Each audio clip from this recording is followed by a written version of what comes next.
माझी पाककलामध्ये आज आपण बनवतोय अगदी खुसखुशीत तोंडात घालताच विरघळणारी नानकटाई. तर त्यासाठी एका वाटीने इथे अर्धी वाटी तूप घेतलेलं आहे, त्याच वाटीने पाऊण वाटी पिठी साखर घ्यायची आहे.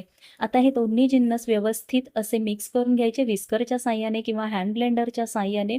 अगदी क्रीमी टेक्स्चर येईपर्यंत आणि फ्लफीनेस येईपर्यंत आपल्याला हे बॅटर चांगलं फेटून घ्यायचंय. जितकं बॅटर छान फेटून घेऊ तितक्याच आपल्या नानकटाई मस्त खुसखुशीत तयार होणार आहेत. तर तुम्ही बघू शकता अगदी मस्त फ्लफी आपलं बॅटर तयार झालेलं आहे. साईडला ठेवूयात. आता एक बोल घेतलेला आहे, त्यावर चाळण ठेवायची आणि 1 वाटी मैदा घेतलेला आहे, चाळून घ्यायचा आहे. 2 चमचे इथे बेसन आणि 2 चमचे बारीक रवा घेतलेला आहे, तो देखील चाळून घ्यायचा आहे. चिमूटभर मीठ आणि 1 चमचा वेलची पावडर घेऊन मिक्स करून घ्यायचं. आता हे मिक्स केलेले सगळे जिन्नस आपल्या वेट इन्ग्रीडियंट्समध्ये घालूयात. तर ते मिक्स करून घेऊया आणि छान असं हातानेच आता हे मिश्रण आपल्याला एकत्र करून घ्यायचं आहे. तर हे आपल्या कणकेसारखा अगदी मऊसूत इथे गोळा तयार होणार नाहीये. तर व्यवस्थित असं हे बाइंड करून घ्यायचं आहे फक्त मिश्रण आपलं आणि नंतर मूठ वळते की नाही ते चेक करायचं. मूठ वळत असेल तर आपलं मिश्रण अगदी परफेक्ट आहे असं समजायचं आणि जर का तुम्हाला थोडं फसफसणारं वाटत असेल तर 1 ते 2 चमचे तूप इथे आपण ॲड करू शकतो. तर इथे व्यवस्थित गोळा मी तयार करून घेतलेला आहे. आता आज आपण या नानकटाईना मायक्रोवेव्हमध्ये बेक करणार आहोत. दुसरी देखील पद्धत मी तुम्हाला दाखवणार आहे. मायक्रोवेव्ह मी ऑलरेडी 160 डिग्रीला 10 मिनिटासाठी प्रीहीट करायला ठेवलेला आहे.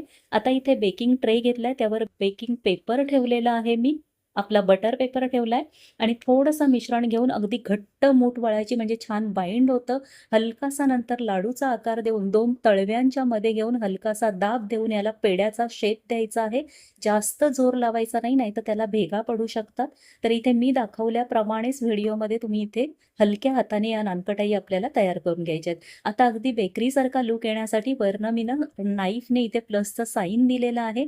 आता ड्रायफ्रुट्सने कोणत्याही ड्रायफ्रुट्सने वरनं आपण डेकोरेट करून घेऊया आणि प्री हीटेड मायक्रोवेव्हमध्ये इथे मी 160 डिग्रीला 15 मिनिटाचा टाइम सेट केलेला, पण मी इथे 20 मिनिटं या बेक करून घेतलेल्या आहेत. आता थंडगार होऊ द्यायच्या आहेत. कढई गरम करत ठेवलेली आहे. 10 मिनिटं प्रीहीट करून घ्यायची. एका डिशला इथे मी तूप लावून घेतलेलं आहे आणि मगाशी दाखवल्याप्रमाणेच या नानकटाई देखील तयार करून घ्यायच्या आहेत आणि खरंच सांगते खूपच अप्रतिम अशा दोन्ही नानकटाई तयार होतात. आता या देखील तयार नानकटाई आपल्या प्रीहीट कढईमध्ये एखादा स्टँड ठेवून त्यावर ही डिश ठेवायची आणि 20 ते 25 मिनिटं अशा बेक करून घ्यायच्या. दोन्ही नानकटाई इथे आपल्या तयार आहेत आणि अफलातून नानकटाई तयार झालेल्या आहेत. याचा डिटेल व्हिडिओ माझी पाककला या माझ्या चॅनलवर आहे, आवर्जून पहा. दोन्ही नानकटाई अगदी खुसखुशीत आणि तोंडात घालताच विरघळणाऱ्या अशा तयार झालेल्या आहेत. खूपच भारी लागतायत. तर एकदा नक्की या दिवाळीला तयार करून पहा. रेसिपी आवडली असेल तर रेसिपीला प्लीज लाईक, शेअर आणि सबस्क्राईब करायला मात्र विसरू नका.